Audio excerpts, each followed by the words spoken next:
que disseram que havia um lugar, um destino invisível, um final imutável, um abismo que ninguém vê, mas que todos devem temer, um espaço onde a dor é eterna, onde o fogo nunca se apaga, onde os gritos ecoam em câmaras invisíveis por toda a eternidade. Lá, eles dizem, os desobedientes, os rebeldes, os não batizados, serão todos lançados para arder vivos para todo sempre. E chamaram este lugar de inferno.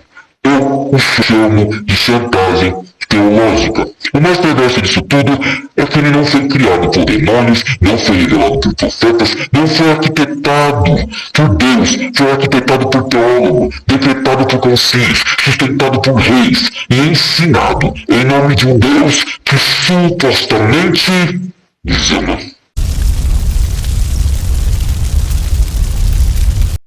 Você foi ensinado a temer, a imaginar que existe um lugar no cosmos, uma fornalha divina, alimentada pela raiva de Deus, um calabouço eterno onde os pecadores, ou melhor, os desobedientes, são lançados sem apelação. Mas, para, respira.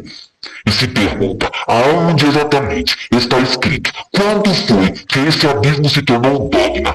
Quem decidiu que o Criador do Universo age como um carrasco cósmico com prazer de queimar suas criaturas? E a resposta está na tradução, na manipulação. No Antigo Testamento hebraico, a Torá, os profetas, os escritos sagrados dos judeus, o termo mais predominante para o destino pós-morte era Sheol, ou sepultura. Sheol era um lugar de sombra, silêncio, esquecimento. Não um campo de tortura, não uma câmara em chamas, isso era a morte por si só.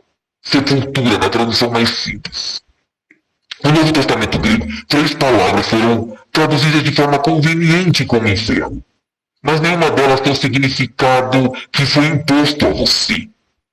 O primeiro é o Hades, que é o submundo da mitologia grega, era o lar das almas.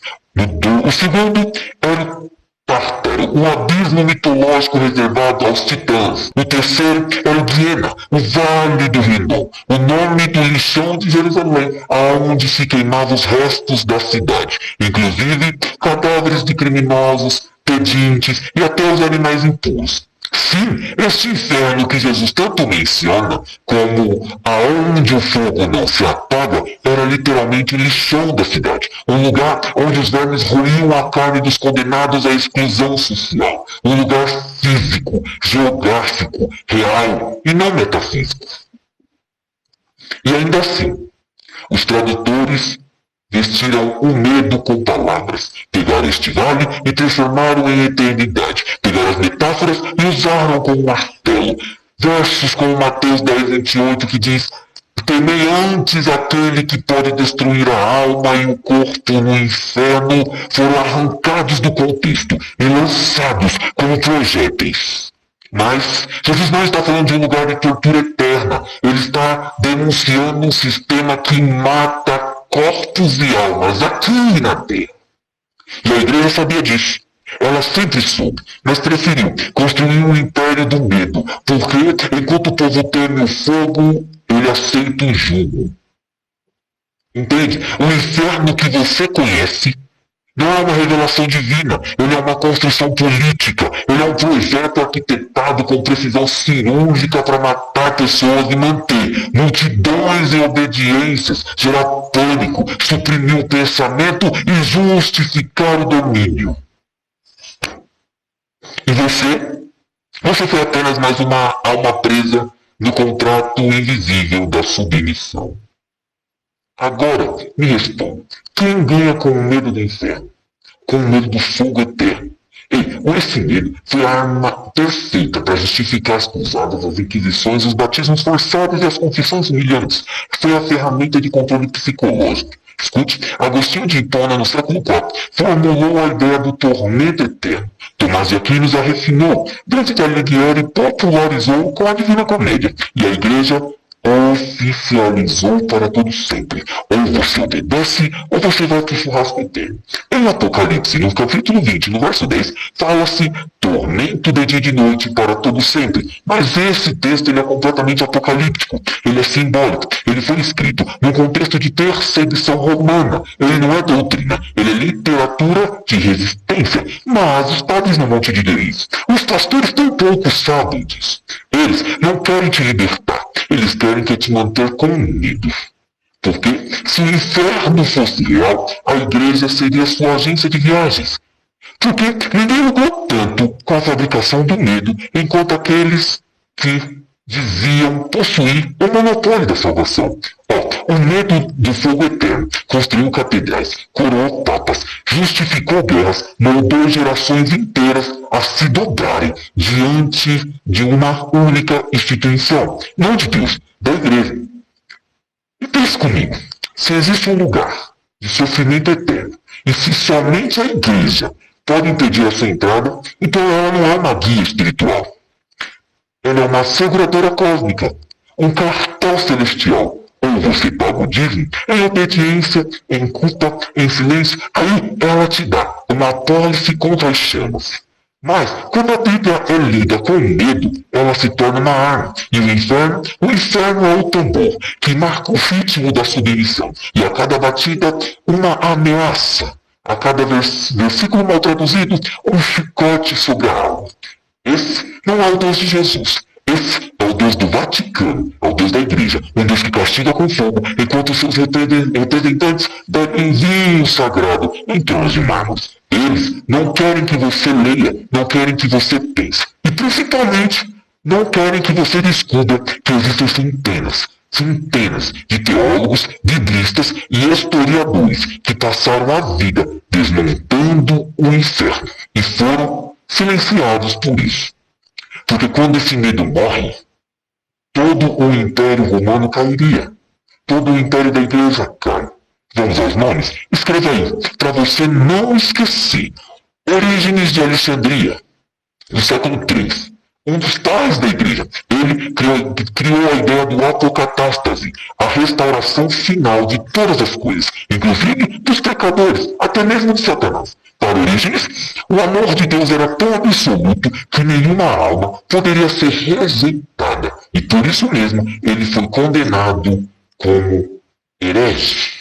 Séculos depois, Gregório de Nissa, doutor da igreja, pregaria a mesma coisa. O inferno seria para ele um processo corretivo e não eterno. A pedagogia era de um pai e não de uma vingança do tirano.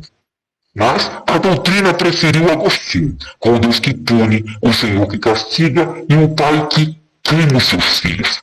Avançando para o século XX, surge Hans Balthasar, um teólogo católico, muito respeitado na sua época, que ousa perguntar: podemos esperar que todos sejam salvos?